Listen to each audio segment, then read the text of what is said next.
It's on the YouTube. The Real Fight Club Radio.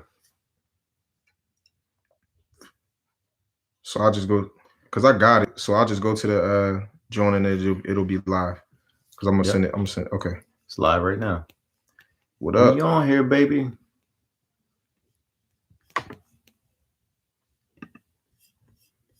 Get that going. There it is.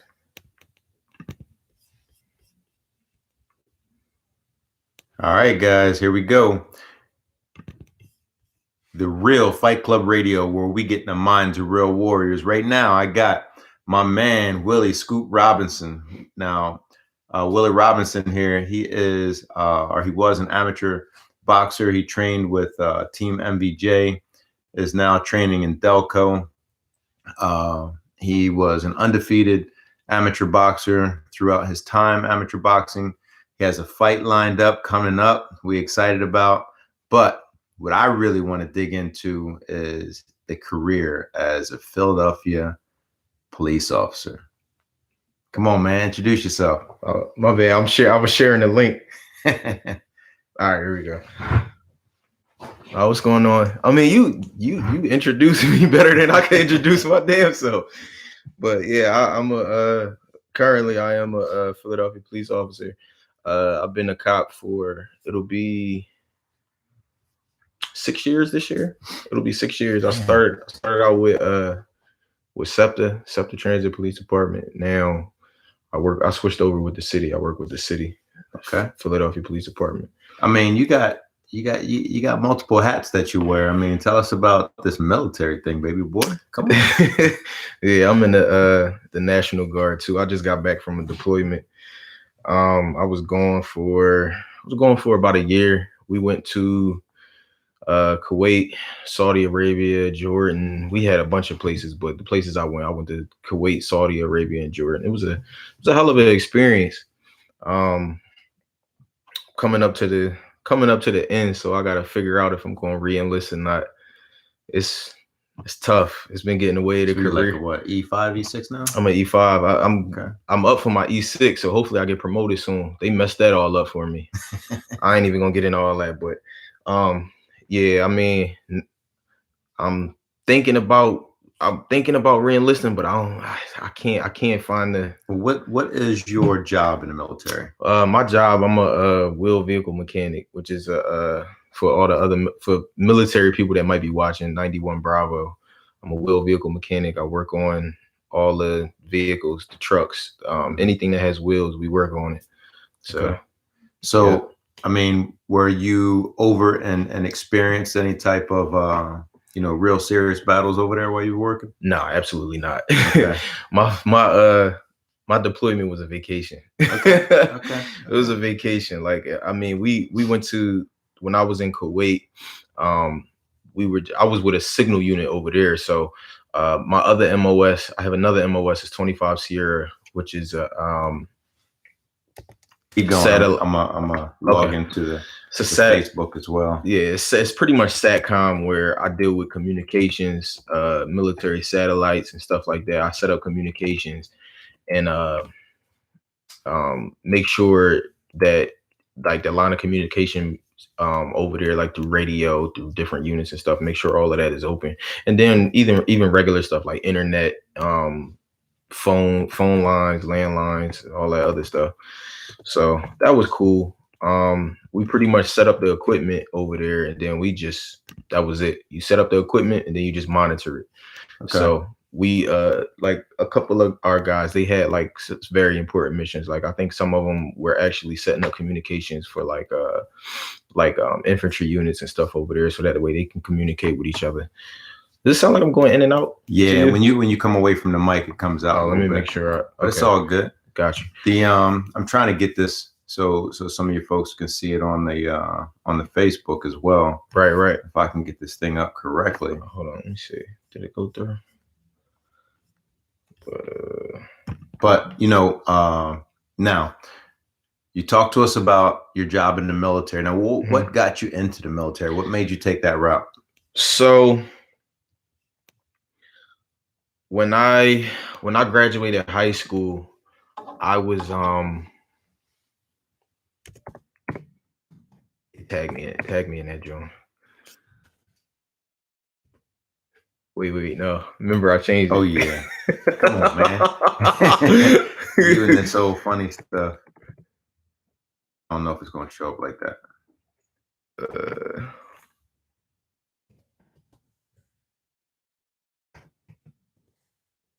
Here it is. Oh wait, no. Hold on, wait. That's not you. Oh, that's not it. Is that it? No. Because you know, do you know where that name came from? Hell no. It came from You Got Served, where she was talking to him.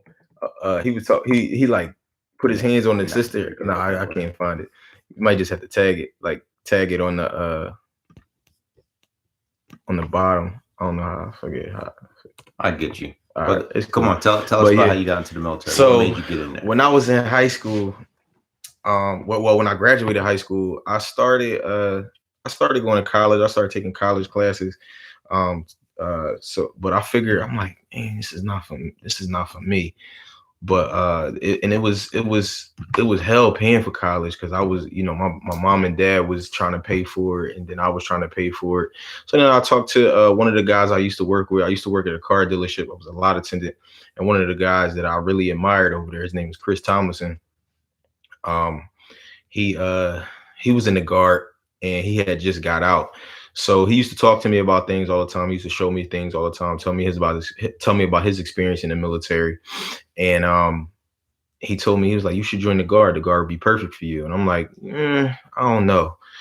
And the more and more I thought about it, I'm like, you know what, I probably should. Then I lost my job. I got laid off because they didn't need my position anymore. And that's when I was like, you know what? Excuse me. That's when I was like, you know what? It might be getting choked up, boy. So I said, you know what? It might be a good idea to check out this military thing. So I went in. He put me in contact with a recruiter. One of his friends or whatever. He took care of me. And like, no, most of the time recruiters, they'll lie their asses off to you. Like they'll lie to you, and they promise you different things. And some of the stuff is like, some of the stuff they tell you is true, but then a lot of it is just like people never see it. We hear stories about it all the time, but this guy was cool. He told me he trusted him. He'll take care of me. One thing he did steer me on, he was like, man, listen, he said, don't go to the MPs. I was like, I wanted to be an MP. I don't know why, but I wanted to be an MP. It seemed cool. Not gonna work that way. It seemed cool, but he was like, nah. He was like, what you want to do is be a mechanic. So I was like, all right, cool. Long story short, I got in there. Those two guys are the main reasons why I'm in the military today. And I figure, I'm like, you know what, I don't have a job. I could do this until I figure out what I want to do with my life. And I went to boot. That everything else is history. Signed up, went to boot camp, went to AIT, and that was that was 10 years ago. Was your father in the military? My dad was in the Marines. He didn't want me to join. My parents didn't want me to join. The same thing with being a cop. They was cops, and they didn't want me to be. Yeah, I mean, it seemed to me they didn't want me to be no cop. It seemed like your dad wanted you to, from my perspective as your coach at the time. Yeah, it seemed like he wanted you to follow those footsteps. With the boxing, with the police. So that's what made me ask if he was in the military as well. Yeah, he was in the Marines back in the 70s. He was in the Marines back in the 70s. So, but nah, it was more. How old is your dad? He's 60. He'll be 68. Okay. In January. Huh. And that joker can still move too. It's wild. But I mean, stay in shape. Yeah. But he still does push-ups and sit-ups and stuff like that. Always. But all right. So we're gonna move along a little bit. We're gonna touch the fight thing later. Got you. But you're a police officer now. Mm-hmm. Okay. There's some undercover work. Now you working with the city. Yeah. Like, what's the wildest thing you've seen as an officer? Oh man, like that happened to me? Yeah. All right. So the first thing that come to mind, I was doing surveillance. I was out there. It was me. Was I out there by myself? Or was my partner with me? I was by myself.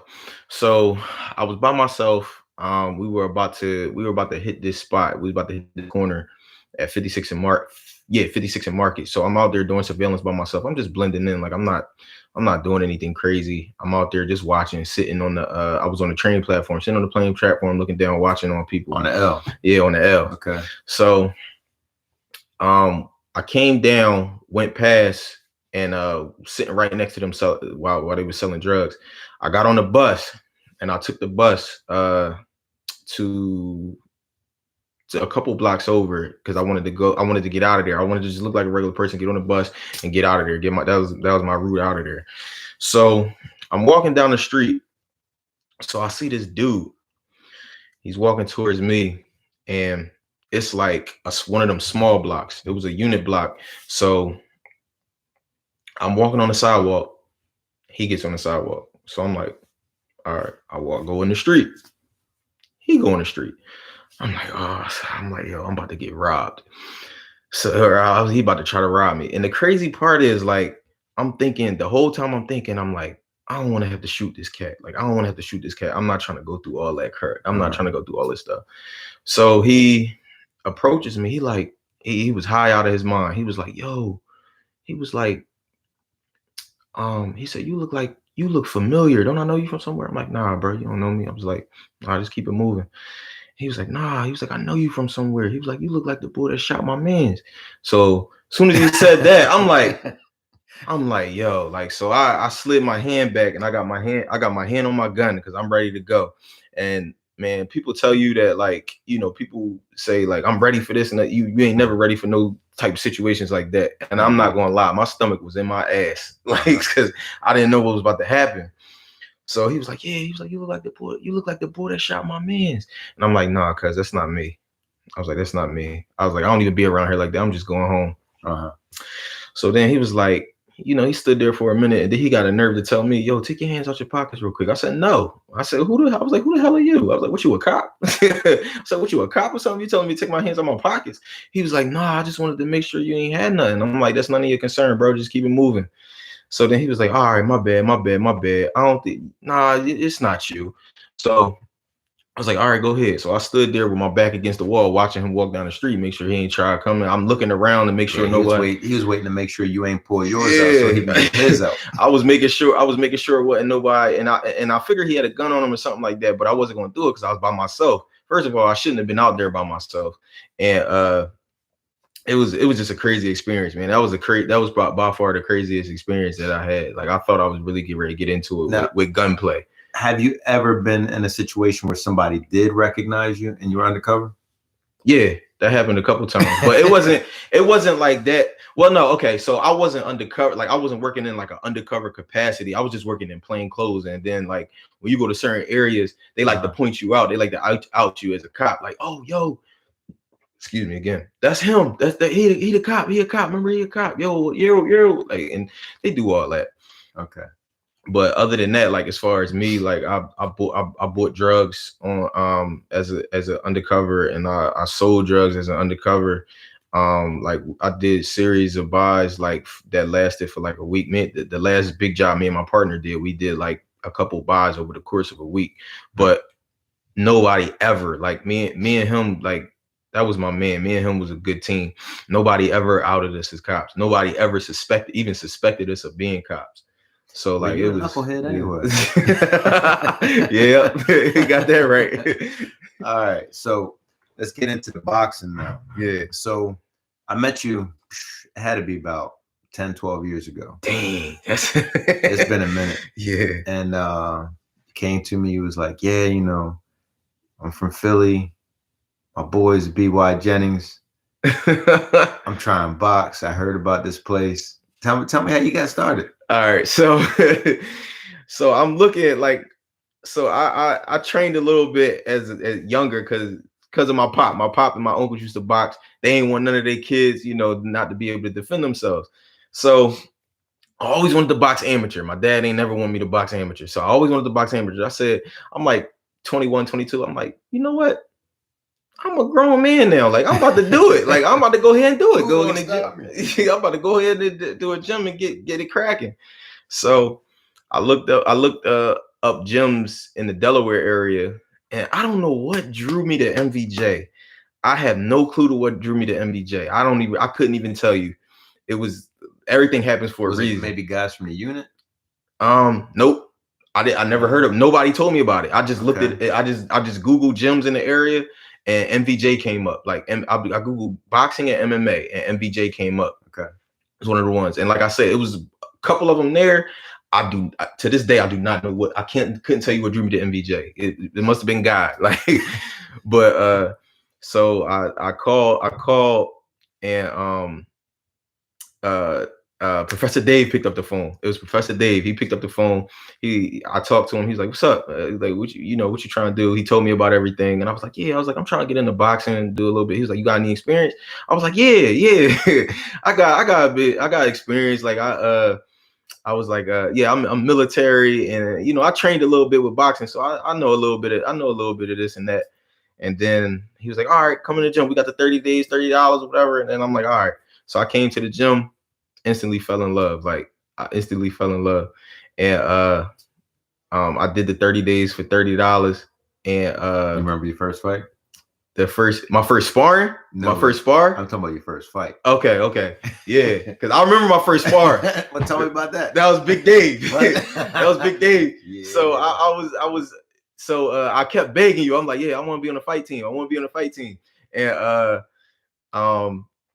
Dave Murray. Yeah, Coach Keith was there. So he was giving me little this and a little bit of that.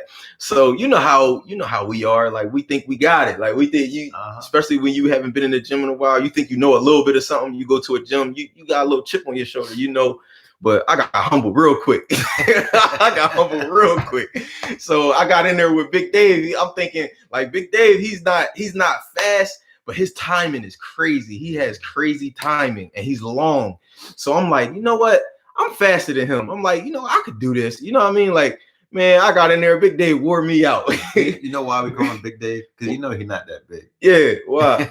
Well, when I was training him, and before Professor Dave was Professor Dave, yeah, and he was a younger guy, right? So every time I yelled Dave, they both look. So you know what I mean? Yeah. One was bigger than one was taller than the other. So right. Got the name Big Dave. Yeah, but one thing, you saw it. One thing about me, one thing I do take pride in is that I don't back down. I don't back down from anything. You're always a very athletic boxer.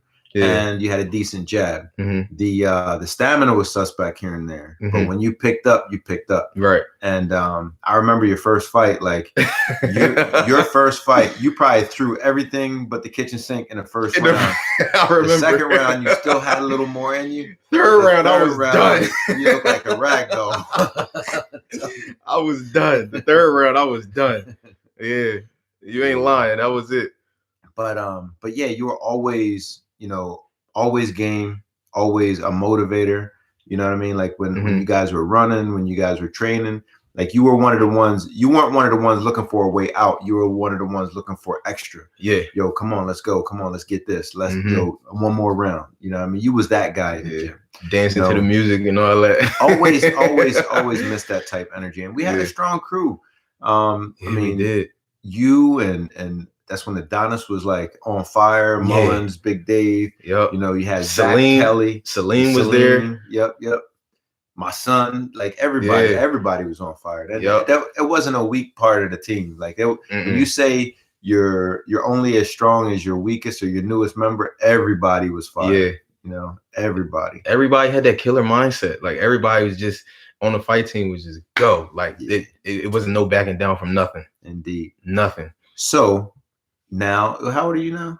28. 28? Yeah. Damn, you still a baby. I thought you were about to say, damn, you got old. Nah, you still a baby, man. All right, so 28, and you jumping back in the fight game. Yeah. So tell me about this event. So it's with the Philadelphia Police Department boxing team. It was supposed to be police versus fire, but the Philadelphia Fire Department backed out. The whole, like everybody? Yeah, they backed out. They backed out as an organization. I think they had Jersey Police Department, or I think it was like Jersey City Police Department. Then they had NYPD, and I think they had the New York Fire Department. Okay. So I think they still got New York fire department, a little bit The guy of you coming. matched up with, where is he from? He's from an actual gym. So the guy that they tried to bring some heat for you. yeah, because they couldn't find anybody with the experience, because I told him I had 2 amateur, like first I told him, I was like, yeah, I got a little bit of experience, like I'm not, I just love boxing. Told him I had 2 fights. He was like, all right, cool. First time he saw me spar, he was like, dude, you only got 2 fights? I'm like, yeah, I only got 2 amateur fights. I mean, I trained for a while, but I only got 2 amateur fights. He was like, all right, we're gonna have to find somebody. Who was this? This is his name is Officer Sammy Sanchez. Okay. He runs the boxing team. All right, Officer Sammy Sanchez. This is to you. Did he shake you when you saw this guy? Did he get you all shook up? Come on, man. You must have shown him some fire, man. Yeah, my first, he was like, because his brother told me, he was like, man, because it was a while, because the first time they do mandatory sparring. The first time that I was supposed to go, I had court, so I couldn't go. Second time, I was down with COVID, so I couldn't do it. So then his brother told me after the day I sparred, his brother told me, he was like, man, he was like, this dude, every time we got a sparring event, he got mandatory sparring, he got something to do. I'm about to kick him off the team. Like, I don't know where he at. Like, I don't know. Oh, they ain't know they was messing with. He said, I don't know where he at. I don't know what kind of training he has and all that. So he was like, man, he was like, and he was like, yo, he could box. Like, so I was like, man, yeah, I got a little bit. Bit. I just love the sport of. I just love the sport of boxing, man. It's always in my blood, always. So I remember when you first started, you was telling me about your boy BY. Mm-hmm. So BY, for those who don't know, Brian Jennings is, professional heavyweight boxer, was a contender. Yeah. What's the relationship like with you guys? Well, the crazy part is I just seen him yesterday. I haven't seen him in a while, so I met him because he used to work at my dad's job, and he used to work at my dad's job as like in maintenance, and then my dad used to talk to him all the time. Then he wound up leaving. He still kept in touch with my dad a little bit. I used to keep in touch with him a little bit.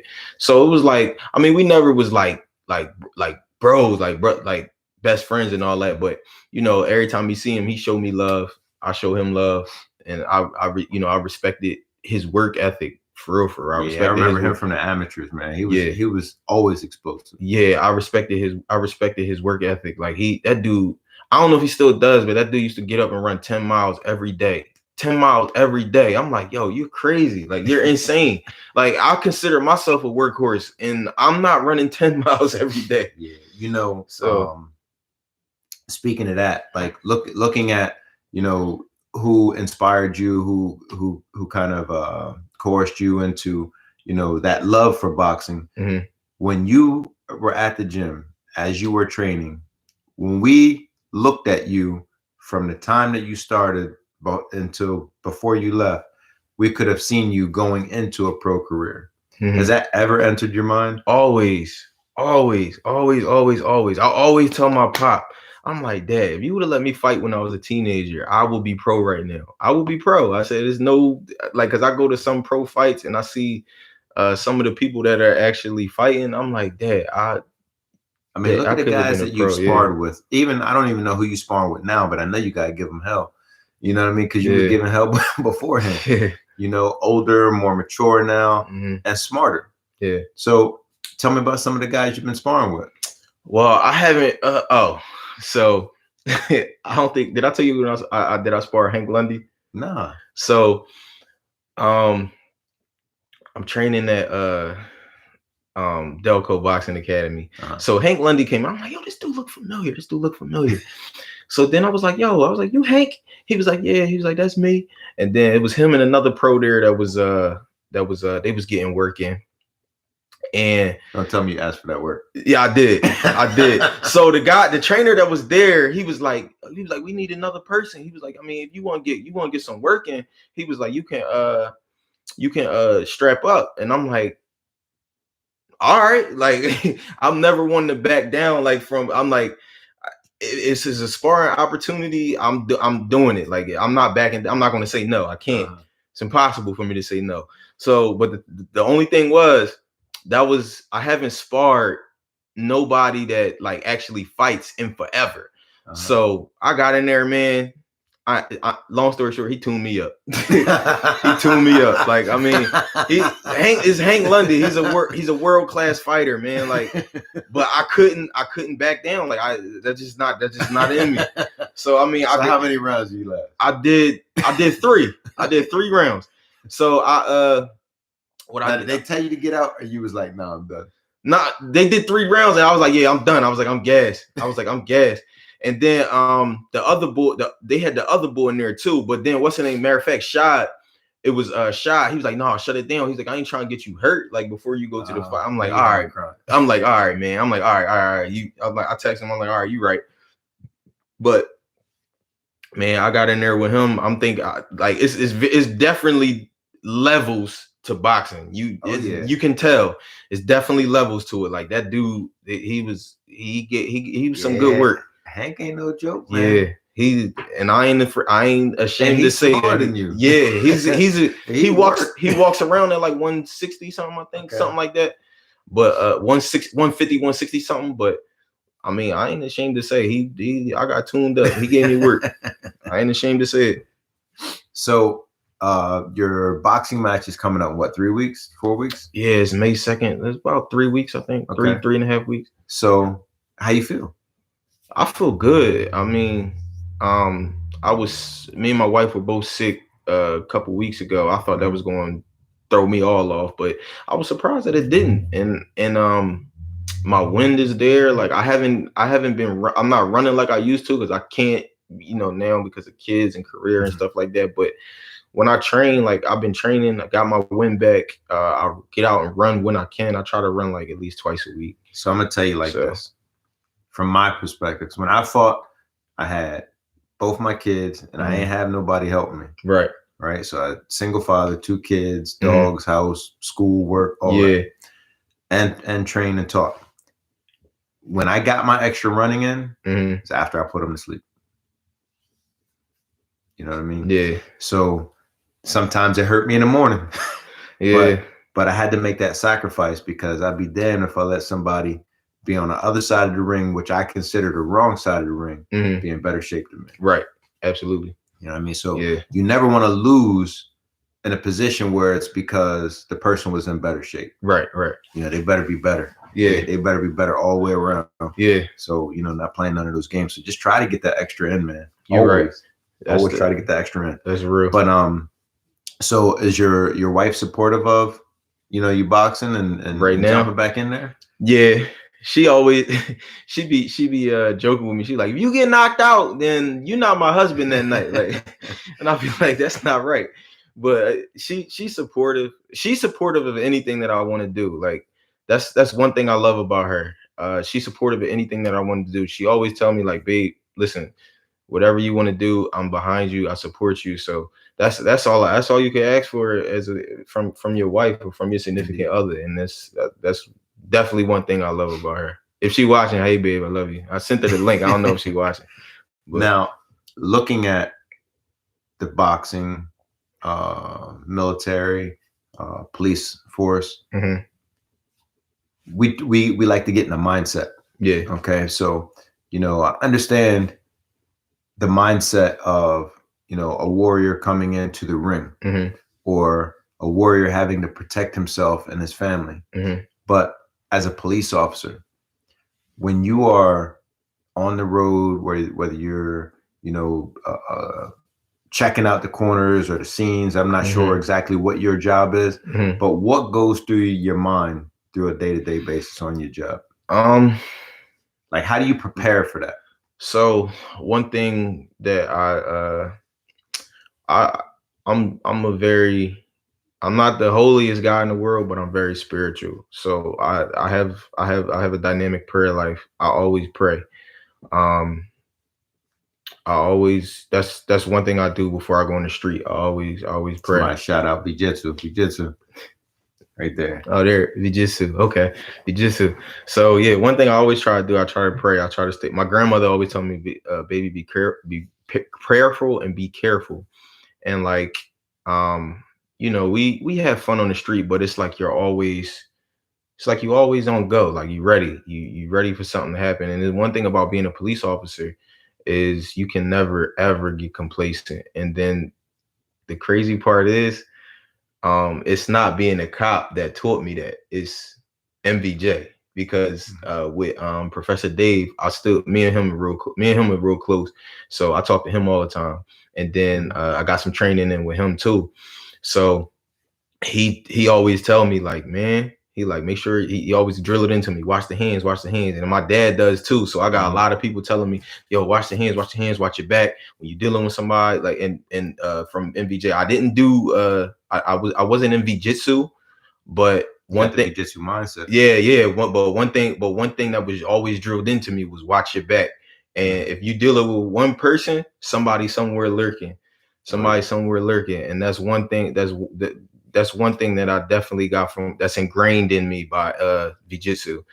But yeah, like the mindset, you just always aware, staying alert. Like even when if I'm just talking to somebody like this, I'm still scanning them, scanning their waistband, scanning their hands, looking around, like, you know what I mean? So when you are like, when there's an arrest that has to happen, how do you determine how far you're going to take that when you got to pull somebody out of the car? Oh, like how do you work that? Because there's so much going on between police and this.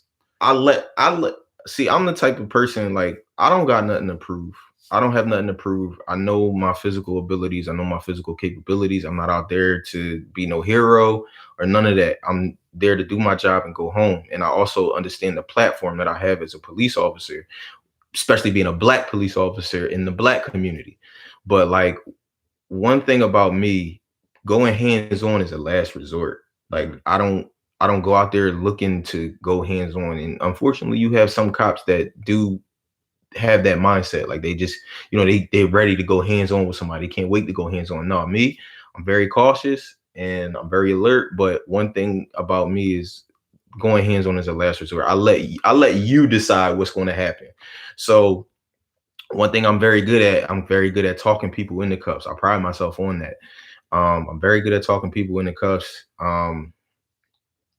I try to, and de-escalating situations. I try to talk to people. One thing I try to do, I try to empathize with them. I try to feel what they feel. Like, look, I understand. Like, all right, but look, this is what's going down. You either gonna have to, you're gonna have to just turn around, put your hands behind your back, or it's gonna have to get physical. I don't want it to get physical. You know what I mean? But if we gotta go that route, if we gotta go that route, we can get busy. I tell people that all the time. So I know it's hard to say what you would do in a certain situation. But a couple of weeks ago, there was a video where a lady was pulled over, and it was a really out of shape officer, questioned her. And I think he pulled her over because the car was registered to someone who had warrants. One, regardless of what happened, let's not go on what happened just yet. But because the car is registered to somebody that have warrants, is that reason to pull them over? So I didn't understand that. So it depends. Like, yeah, that is reason to pull them over. And then also it depends too. Like, sometimes, like, you can, we're allowed to run tags. Like, they even have cars that have automatic license plate readers, which are constantly scanning tags around them. So if something comes back stolen, something's come back unregistered and all that, that's reason to that's definitely reason to pull the car over. So now we pull it over. The car is, I believe the car was registered, but registered in the name of someone who was wanted. Right. Now the persons that they're looking for is not in the car. Yeah. Is there a reason to continue? For me, if the person that I was looking for is not in the car, then it's a wrap. I might ask, like, do you know where this person? Do you know where this person is? Who is their relation to you? But at that point, if they don't want to tell me, then it's really nothing that I can do. We just lost that round and catch him again. That's my mindset. Like, that's how I would handle it. I can't speak for everybody else. In that case, that officer would not have been shot. She would not have been killed. Well, I'm not gonna say that because it's a million things that could have happened. Oh but yeah. It's a lot of things that could have been prevented. Like for instance, I'll bring up another one. When when they shot the guy that took the taser from the cop. What was that? Atlanta? When I think he was like sleeping in the driveway or something like that. Yeah. Because I think like certain situations like that, the guy was asleep. He's probably drunk out of his mind or something like that. I've dealt with that before, or somebody has like a suspended license. Me, like what I did, I encountered somebody with suspended license before. I'm like, yo, you can't drive. You got a suspended license. You got somebody that can come pick you up. Now, you can take the car. You can do a live stop. You can give them a bunch of tickets and stuff like that. But I mean, I don't feel the need to do all that. So I'm like, look, call somebody, call your wife, somebody to come pick you up and take you home because you're not driving. You're not driving when I'm gonna cut you loose, but you're not driving. Matter of fact, I did give him a ticket. I had to give him a ticket. I think the vehicle was it unregistered? No, it was a suspended license. So yeah, I had to give him a ticket since I didn't take his car. But I gave him a ticket. I'm like, look, I could take your car, but I'm not gonna do that. Here, but I'm gonna have to give you this ticket. He was thankful. He was like, man, I appreciate it. Like it could have been a different way, but I appreciated the way that you handled it. So now on the job, what part of Philadelphia you in, like K&A area or like north or west? Hell no, I'm glad I'm not in K&A. I used to be when I worked with SEPTA before I switched over to Philly PD. I used to be out there all the time. I don't ever want to go back ever. But now I work in the 19th, which is in West Philly. I got you. So now that's the part I wouldn't want to be in. Yeah, it's a lot of gunplay out there. But so like when I was coming up, I spent a lot of time in K&A area, 3rd and Cambria, Cadwalader, 3rd and Cecil B. Moore, all those areas. But when I went over to like 52nd Street, that's when it was like, in my opinion, drama. That's when it was going down. Yeah, it's crazy. It's wild out there. Like we have, I mean, the young boys out there now are crazy. Like they're like 15, 16 years old running around with guns. Man, I was just talking about that. So my wife and I went to, I think she wanted Rita's water ice or something. So next door to Rita's, there's like a fried chicken place down the street. So I said, you know what? Let me go in there and get some rice and chicken. So I go in there and I order, and then I come back out with her and I notice the traffic. And I told her, I said, you know what? You go back to the car after you get your water ice, and I'm gonna go back in here and grab my food. And then the body language, these young guys, one, you got a mask on. Two, hands in their pockets. They're going back and forth. They're reaching over the counter. Like, man, my anxiety was like, this was recently. Yeah. Okay. Yeah. Okay. Like yeah. 3 days ago. Okay. Yeah. I got you. Man, my anxiety was through the roof. Now, let's say you damn, what time was it? You could have hit me up. I just realized this was like 8, 9 o'clock at night. Yeah, it's right after the gym. Oh yeah, you definitely hit me up. I was working. But I mean, this is right here though, not Philly. Oh, okay. I'm thinking you're talking about this. Okay, go ahead. So what I'm saying is like, in a situation like that, with these masks, it's not real hot, so everybody still got hoodies and stuff on. How does your anxiety, or how do you control that? When whether you're on or off the job and you see this type of body language. Like I said, I just always stay cautious. Always. Like I'm always like my wife will tell you, like if you talk to Angie, she'll tell you, like I'm always like quizzing her, like, babe, what would you do in this situation? Like what would you do in this situation? What this happened? All right. And she tell me, I'm like, look, think about this, do this way, this or whatever. And I'm always quizzing her. Like she'll tell you, like I'm not paranoid, but I'm very alert. Like it's not, when it comes to that type of stuff, it's not too much that really gets past me. Like I notice, I notice a lot of things. For instance, me and Professor Dave, we was at his crib, we was chilling, and we went to the liquor store. We went to the liquor store, grab a couple drinks or whatever to chill out, talk, drink a couple beers or whatever. And I think it was like a group of dudes that came in the store or something like that. And then me and him, we think so much alike. Both of us instantly put our backs to the wall, like put our backs to the wall, so that way none of them could get behind us, and so that way we could keep them all in view, because we didn't know what was going on, because they something was happening outside. They came in the store, and then they started they was ordering their stuff, and then they was looking around, looking at people that was in the store, and then I'm like, all right, so we just chilling, we ready to get busy, but we just keeping it calm, making sure we watching. I'm making sure I'm watching their hands and stuff like that. But that's always my mindset. I can never get out of it. Always my mindset. I know several police officers, Mm-hmm. and most of them, excluding you and a jiu-jitsu brother and another brother that I know, but what I don't understand from the few that don't, mm-hmm. is they can't separate their job and their civilian life.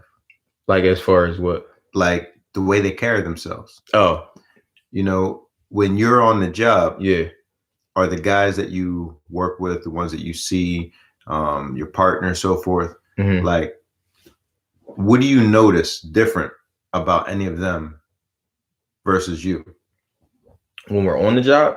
Whether you're on or off the job, just other police officers. I know some cops, man, I know some, like me, when I'm off duty, I'm off duty. Like, mm-hmm. if it's something small, like for instance, the Pentagon cop that shot the two people that he thought that they was still in the car. You heard mm-hmm. about that? Man, ain't no way I'm trying to I'm off duty. Ain't no way I'm trying to stop nobody from stealing no damn car. That ain't none of my business. I might call 911 and be a good witness. Look, this is Harris up there.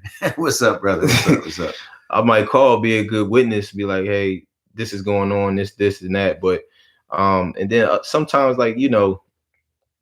some cops, they have the mindset that I'm a cop. Like, what does that mean? Like, I mean, some people think that is the greatest duty of all. Yeah. Okay. So how do we make cops better? So we have this information that's going around with cops abusing their privilege. So one thing that I am very passionate about, I'm passionate about my people. That's why I'm back. That's why I'm back in Philly. I'm passionate about that city. I'm passionate about Black people. I'm passionate about people in general, but we all know the state of our country and everything that's going on with our race, with Black people and stuff like that. But one thing that I believe that would make policing better is having more cops that look like the community in which they serve. I have nothing against white cops. I have nothing against white people. I have nothing.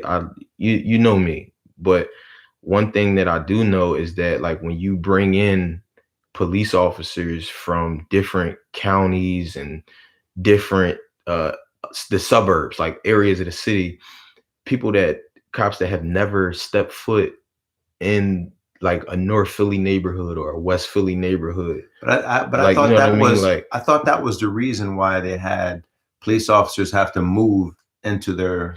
Well, nah. So you have to with Philadelphia, you have to live in the city for 5 years, and there are a lot of suburban areas. Nobody wants to live, nobody's going to move like, hey, I'm gonna get a house in North Philly, I'm gonna get a house in West Philly. Like, nobody's doing that. Like me, I live in West Oak Lane now. So I mean, it's not that bad of an area, but I mean, when I lived in Wilmington on 6th Street, I lived in between Broome and Rodney. Yeah. And right on Rodney, mm-hmm. on 6th and Rodney, right, police officer live right there. Yeah. Yeah, it's cops that live all over. I mean, you do got cops that still live in the hood though, but I mean, like I said, like, you have the police department the majority of the police department should look like the people in which they serve, and should be familiar with the areas in which they serve. Because, like, for instance, like, just like the the example I just gave you, like you have a cop that comes from the suburbs or a cop that comes from that had never stepped foot in the hood a day in their life, they can't relate to certain things. Like they don't know like different body language, like the fact that people of color and anybody, like any minorities, like Hispanic people of color, we get loud. We like to talk loud. We like to talk with our hands and stuff like that. Mm-hmm. Some people view like some cops. I've been with some cops. I'm not saying all, but I've been with some cops. They get intimidated by that. Like they feel as though that, you know, your gestures are the gestures are threatening. Like I had one situation where a guy, he got into an accident.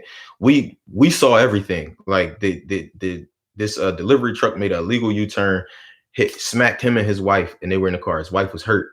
So the cop is getting his information, and he like, man, like talking, like, sir, I need you to calm down. I need you to calm down. There's no reason to I'm like, I got it. I said, don't worry about it. I got it. So I'm talking to him. I'm like, what's going on, bro? He like, man, it ain't no reason. Like I know he's upset. Like, go ahead and vent. Like, just tell me, tell me what's going on. I'm cool with that. All right. Look, now that I understand you upset, now that you got that out, I need your information. Mm-hmm. Kate, like, you know what I'm saying? So, and then like, it helps out with, it definitely helped me out with, in narcotics, being in narcotics. So like, it helps out a lot. I believe that there's the best cops that I've worked with, the best cops that I know are all from urban areas, like all from crazy neighborhoods. Like my last partner grew up in, Justin, shout out to Justin Adams.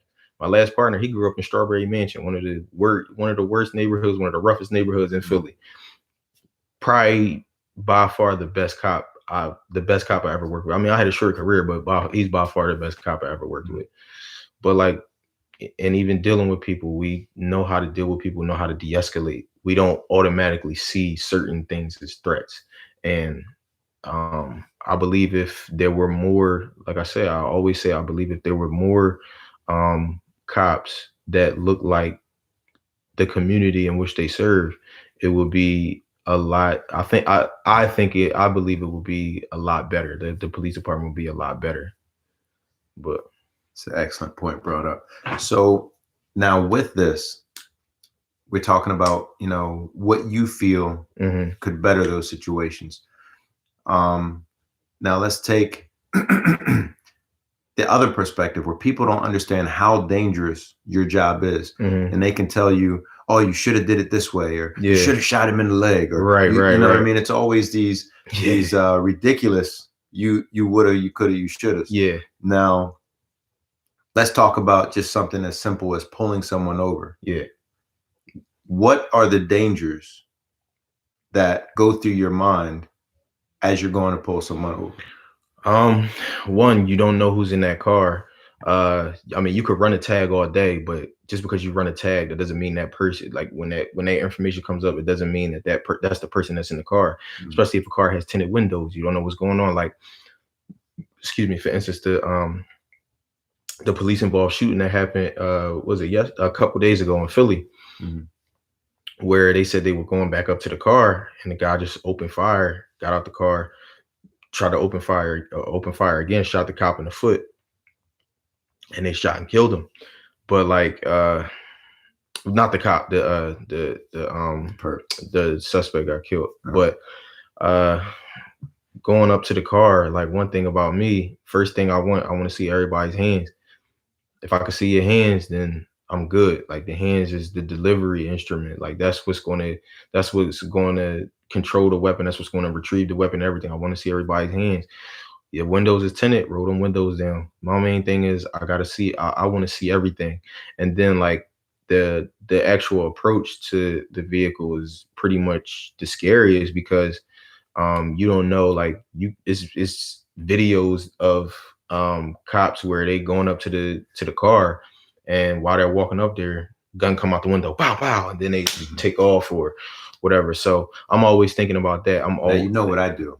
I mean, I've been trained to do this since young black man. You've been taught certain things coming up to get pulled over. Yeah. What I do is, especially with tinted windows, I get pulled over. I drop all windows. Yep. I take my keys out. I put them on the roof of the car. Yeah. Put my hands on the steering wheel. Yep. That's what you got to do. Regardless of if you believe you were pulled over legally or what, that's what you do. You just make sure your hands are visible, comply with whatever's going on. I tell people all the time, man, don't try to fight. If you feel as though you being treated wrong by a cop, don't try to fight it on the street. Just do what they ask you to do. Don't act like, well, why I gotta do this? Why I didn't do that? Just do what they ask you to do. If they doing something crazy, then put in a complaint. Just file a complaint. Put in a complaint. Do it the right way. And people always say like, well, that ain't gonna do nothing. You know, we put in a complaint, nothing's gonna happen. But how do you feel about the guys that get I don't answer any questions? Oh, you talking about the police officers that say you don't answer? No. Or when you pull somebody over, I haven't experienced that yet. Yeah, I haven't experienced that yet. I had some people that's like, oh, like, why, why'd you pull me over? Like, oh, sir, your inspection sticker is expired, or you ran that red light, or you just blew that stop sign. No, I didn't. Like, all right, look, come on, man. I'm not here to play games. You want to go home, I want to go home. You just broke the law. Give me your stuff so that way we can both get out of here and go home. There's no need to prolong this situation. We both want to go home, and let's do that. And I use that spiel like on a lot of people, and it works. Like, I'm like, look, we both want to go home. Let's just give me what I need, and I'll let you out of here. You know what I mean? You know what? We get low up there. Oh, let me let her know. So, hold on one second. Cool. So there was another point I wanted to ask. Dang it. But before I get that, I know I'm going to get it. Yeah. But when I was young, man, I felt like I was mistreated by a police officer. Mm-hmm. And I'll tell you what happened. So I was, I think I was about 20 years old. My first wife was, she was my girlfriend at the time, but she was pregnant with my daughter. And it was me, her mom, her, and her younger sister. And we went to,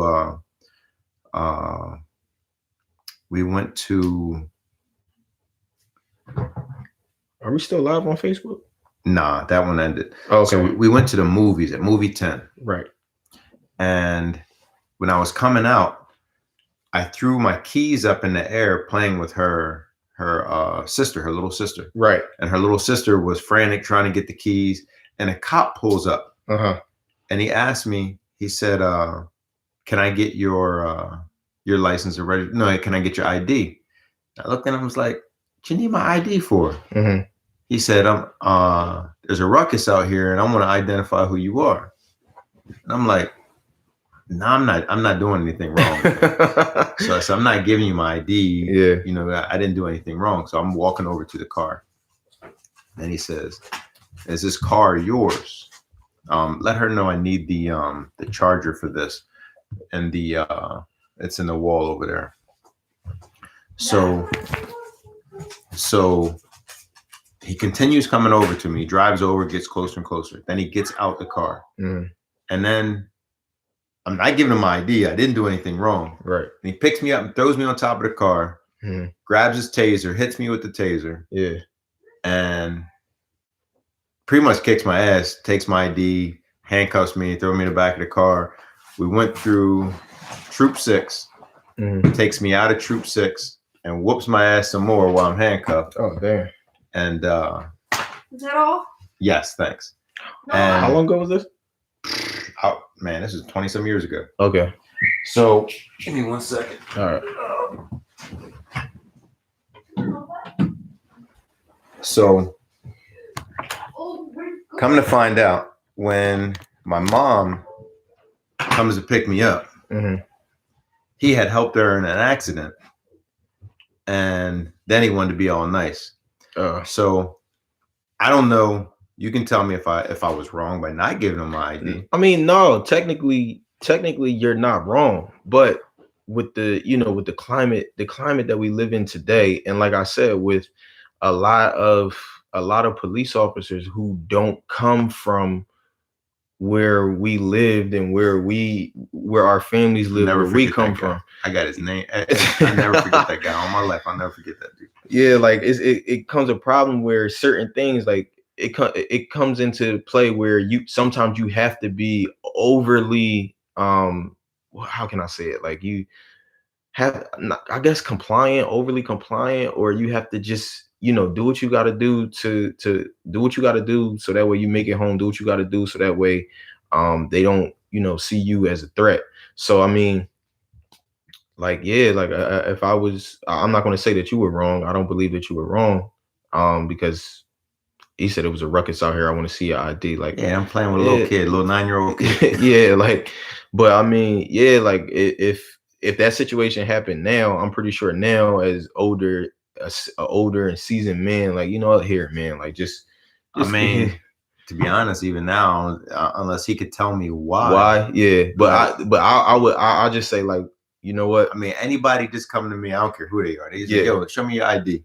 Right, exactly. Yeah, I feel this. I feel the same way. But like now, like especially if it's a uniformed police officer, just my thing is I always tell people get their name and badge number, because I'll always say like so let me tell you that. So I got his name. Yeah, I had like I said, to this day I won't forget his name. He's no longer an officer. Right. I don't know what happened. Yeah. But hopefully I'll never forget his name. Hopefully he got fired. So I tried calling lawyers. Yeah. Lawyers wouldn't take it. Right. I tried to file a complaint. Yeah. Nothing would ever go through. Right. And that's when I felt like, damn, these cops is just standing up for each other, man. It's like nothing I can do. Like, what the hell is that? This was a while ago too, so it was very different a while ago. Nowadays, like especially the climate now, they're looking for reasons to jam cops up, to fire cops and stuff like that, especially like political leaders and city councils and stuff like that. Like nowadays, you're more likely to get a lawsuit and all that other stuff, and you're more likely, or that cop is more likely to get in trouble. Yeah, cops are definitely being held accountable now. I mean, compared to like you said, like 20 years ago, like in the 2000s, 90s, any time during history, like now cops are being held accountable, sometimes to the point where we like, dang, like I remember we can't do nothing. How do you guys handle racism in the police department? So I haven't really experienced like a case of racism towards me in the police department, but it wasn't more so race. The situation that I'm getting ready to explain to you, like when I first got into plain clothes and stuff like that, pretty much one of the guys that was in unit, he was an older white detective, and before I go further with the story, he's no longer a police officer. He wound up they let him resign before he got fired, but that's a whole different story. But he had like a vendetta against me. Like, he didn't want me in the unit. He thought I was young. He thought I was immature. He thought me and my old partner, who was Hispanic, he thought we were just two kids from the hood. Like, you talk about us getting locked up and stuff like that. So like, or no, he got pulled over, and he's like, yeah, he getting pulled over, he almost getting locked up. Like, he tried to get us kicked out the unit and stuff like that. But I mean, whereas he was out doing illegal stops and searching people for no reason, like pretty much abusing his power. And like I said, he's no longer a police officer. I don't know where he is, but I know he's no longer a police officer because of the stuff that was going on. And it was guys that he worked with that actually got that in motion. They got a bunch of they put a lawsuit against him. They documented a bunch of things that he was saying and stuff like that. They caught him saying that he would if we were serving a warrant together, like he wanted to be behind me so that way he could shoot me and say his gun went off by accident and stuff like that. So like it was crazy.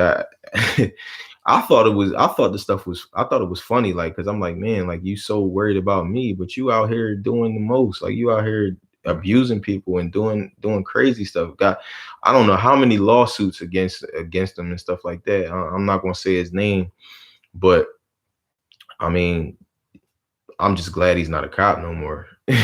I'm glad he's not a cop no more. But yeah. The one thing that we were talking about, though, like a lot of people talk about, is the hiring process. Mm-hmm. The hiring process sometimes can be a little biased against people of color, and that's being fought against now. I'll give you an example. Like a lot of things, like minorities as Black people, especially if you live in the hood, mm-hmm. It's a lot of things that you'll encounter.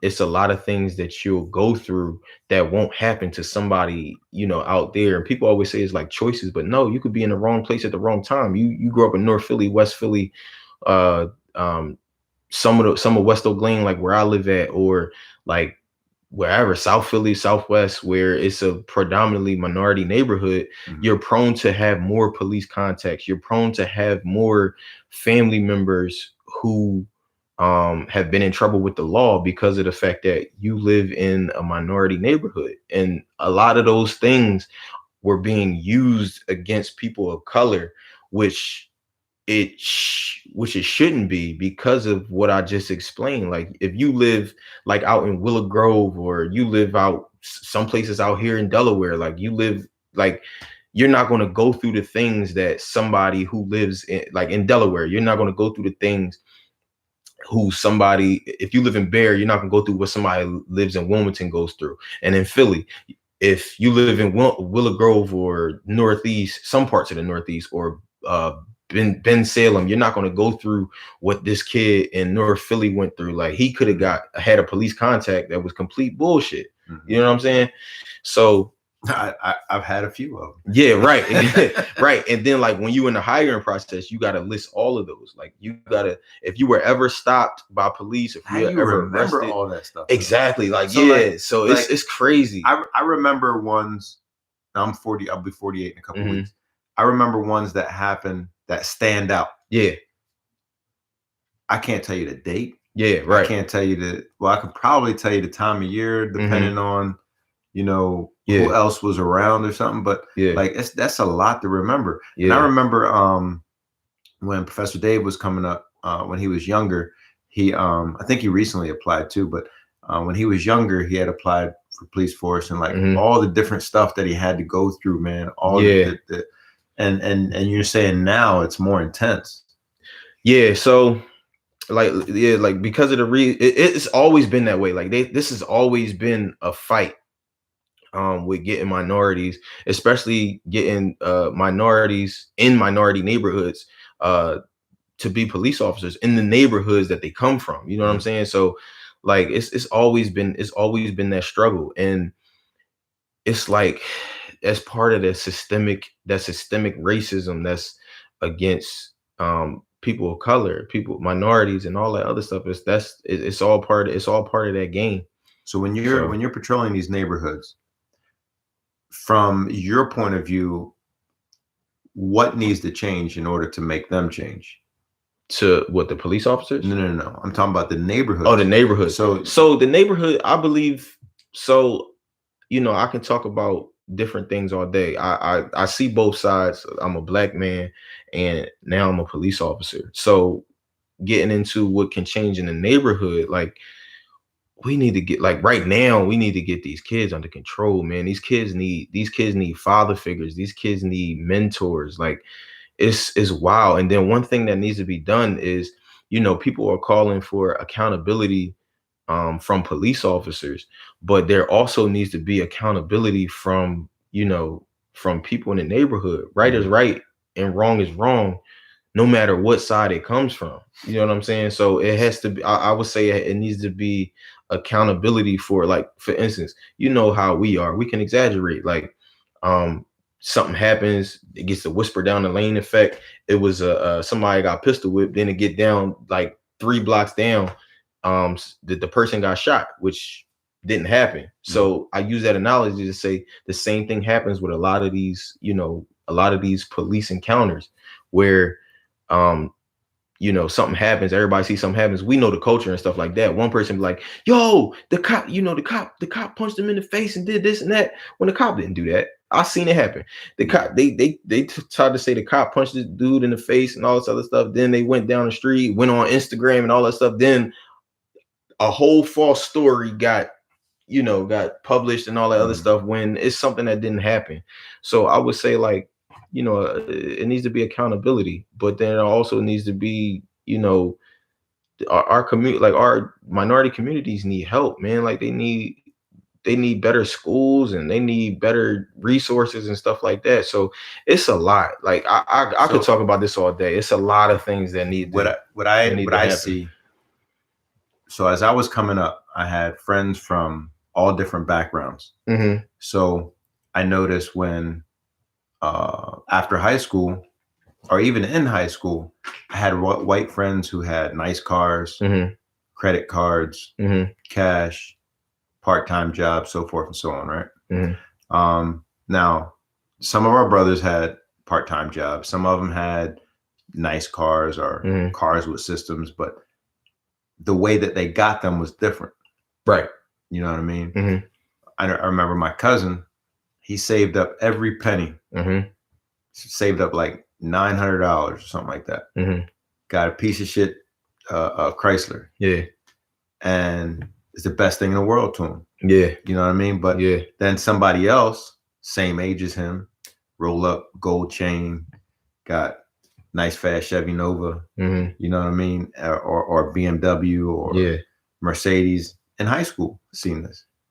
Now, the thing that I noticed as I got older is how the money was acquired. Right. Okay.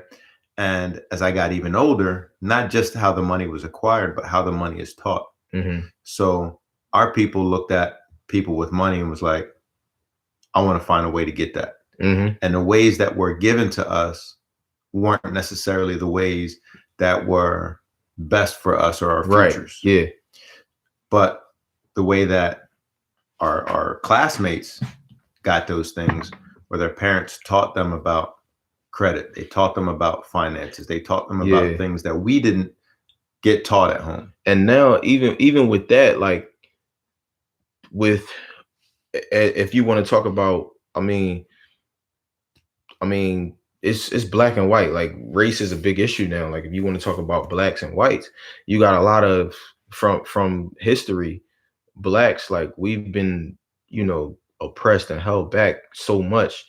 We haven't, like a lot of blacks haven't been able to generate generational wealth, like have wealth that sustains like generations, like sustains families and, mm-hmm. Parents that can, just, hey, what college do you want to go to? Yeah, go. All right, we got it. Write a check out for the tuition. We can't do that. Like a lot of us can't do that because we don't have those streams of income, like those streams of wealth from our parents and grandparents. It was also like kept that, away from us and blinded us. We were blinded to believe in the welfare system. We were blinded to believe in these democratic point of views. Yeah, and I feel like for these communities to thrive today. Mm-hmm. They need to have mentorship about credit, how credit works. Right. How that should be taught in schools. How finances work. But it's not. So that needs to be done in the community at this point. No, I'm saying I agree with you. I agree with you. But I agree 100%. In school, when it came to finances, you know what I learned? How to balance my bank account and how to write a check. Yeah. That was it. You know what I mean? Yeah. You go get a job, you work this job, you balance your bank account, you pay your bills. Yeah. You know what I mean? So but how many people of color do you know wait for that bill to come to say, okay, you got 7 more days? Yeah. You know what I mean? But the reason is because they didn't learn how important it was to pay it on time, how important it was to pay ahead, how important it was to, you know, to use money to work for you. And that just made me think this conversation just made me think of something else too. Like one of the other things that they really harp on with the hiring process is credit, is credit scores and stuff like that. So in the Black community, yep, in the Black community, a lot of people don't have lower than average credit scores. So a lot of that is used in the hiring process. Whereas if you got a certain credit score, you can't be a cop because they say you're a liability to steal money and stuff like that. Like you see people on the street, if you come across a lot of money, you're liable to steal that money. But like as far as being a minority, you just like you said, like as far as how people get certain things. Now you can have a single mother who wants to give her children the world and stuff like that. So she, you know, and sometimes it's not even giving the world. She wants to sustain and maintain. So she opens up a credit card in order to do so. And then the income that she makes isn't enough to take care of that credit card. Exactly. You know what I'm saying? So like it's a lot, man. Like it's a lot. Like what time is it? It's wrap up. It's 10 o'clock. Like it's almost 10 o'clock. Like I could literally sit here and talk. We could literally sit here and talk about this until like 11, 12 o'clock. Like these type of issues. And like these are the type of issues that, you know, I try to talk to people, like talk to young boys about and stuff like that. Dudes I leave this is the last story I'll tell you. Like I was talking to these boys selling drugs. Like one thing I do, like when I'm working, I'll go out to the corner and talk to the drug boys. Like, I mean, I know you selling drugs, but I get out, you don't give me a reason to do anything, you don't do nothing crazy, like go straight to your waistband, or you don't pull out or take off running. If you know, I pull up and you sitting there, I know you selling drugs, but you cool. All right, cool. What's up, bro? What's going on with you? Let me, you know, take your hands out your pockets. I'm just seeing what's up with y'all. So, but anyway, I'm talking to these young boys one day, and I'm like, yo, when y'all gonna get off the corner? They like, what you mean? Like, we ain't doing. I'm like, come on, bro. Like, be real with me. I know what's going on. I know what y'all doing. I'm not gonna mess with y'all, but y'all didn't give me a reason to. But like, y'all don't see nothing for yourself. Like, you don't see like what are you doing with your money? Like, what are you doing? Like man, we ain't got no choice. One boy told me, he's like, man, we ain't got no choice. This is where we grew up at. This is where we stuck. I'm like, you not stuck. I'm like, if you make enough money to buy that watch you had on your wrist, why don't you take some of that money? Like, I understand you feel like you need to make money. Why don't you take some of that money, buy a property, buy another property, but then use the money from them properties to buy more properties, then like, or even flip houses or something like that. You know what I'm saying? Like, it's the mentality that's out there. Like, it's just, like I said, we could, me and my son talk about it all the time. We could talk about this all night, man. Period. You know, I tell my kids, you know, even from the time that they could, you know, have a credit card, I put them on credit cards, I teach them about credit.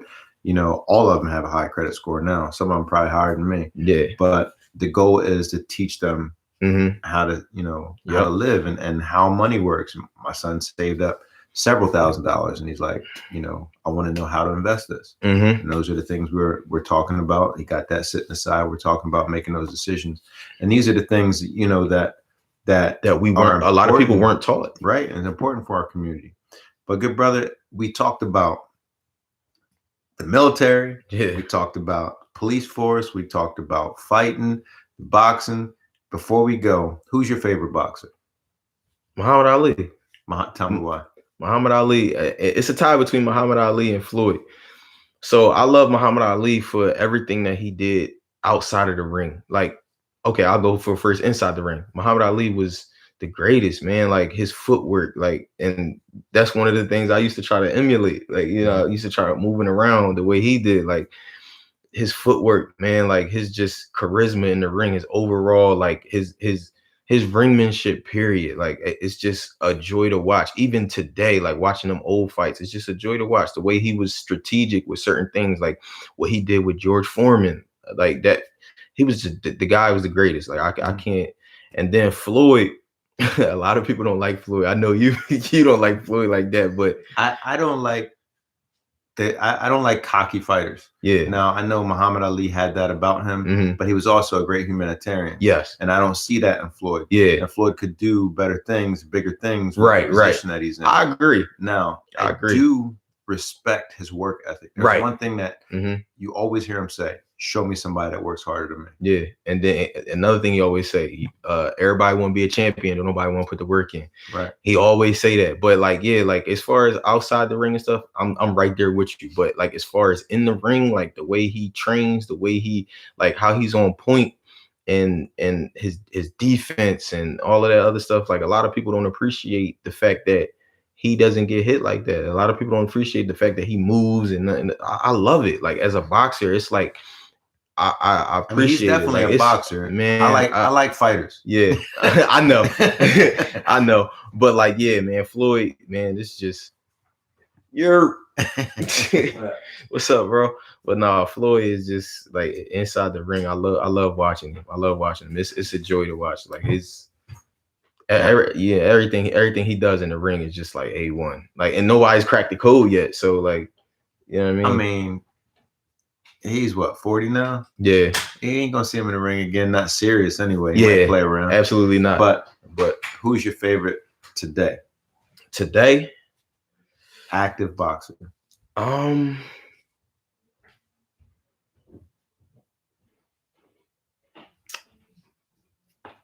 not sure. I like Lomachenko.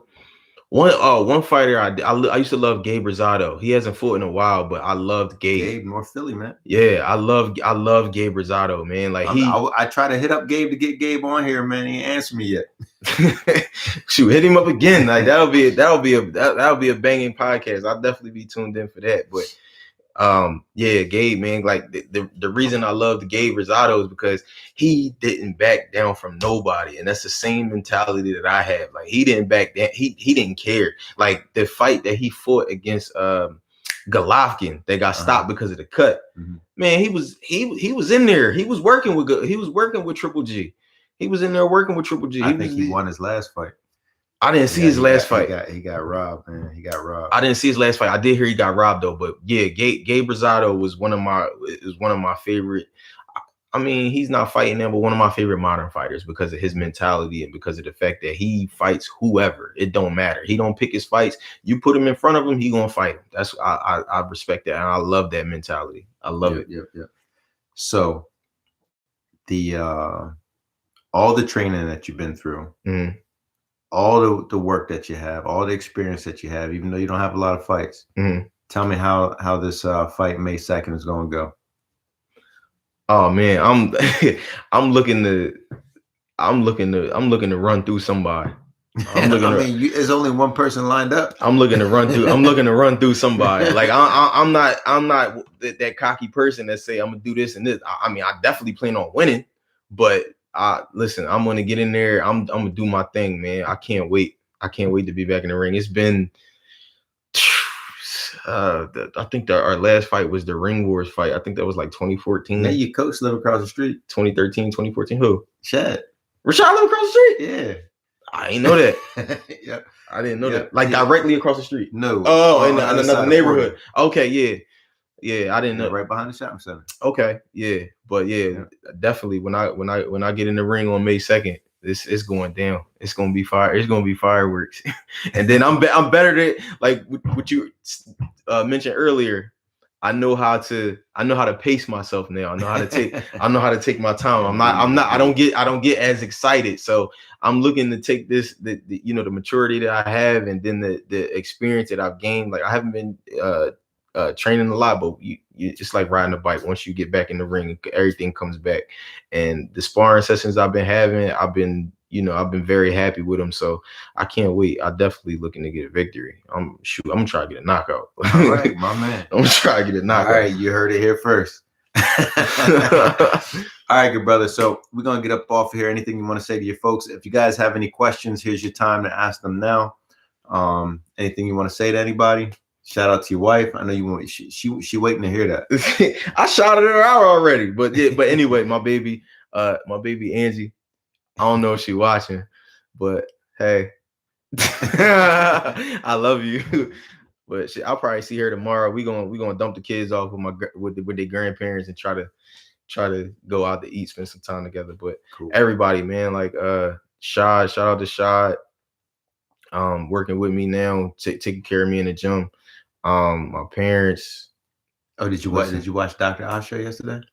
No, I didn't watch it. I wasn't home. You gotta see if you can catch it online with Charlemagne and Grandmaster Evans. Yeah, I saw it. What's the name? Professor Dave sent it to me, and I saw it on Facebook and everything. So yeah, I definitely wanted to see it. That out, man. That was Definitely deep. wanted to see it. Deep. I was proud, like, cause Grandmaster, he like to stay low key with a lot of things, but to see him.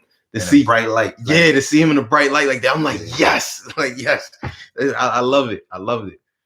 But yeah, you gotta check that out, man. I will. So we're gonna tune off. This is the Real Fight Club Radio, where we get in the minds of real warriors. Today we had Willie Scoop Robinson, former, well, now still current amateur boxer and Philadelphia Police Department. All right, my man. Yep. All right, guys, we out.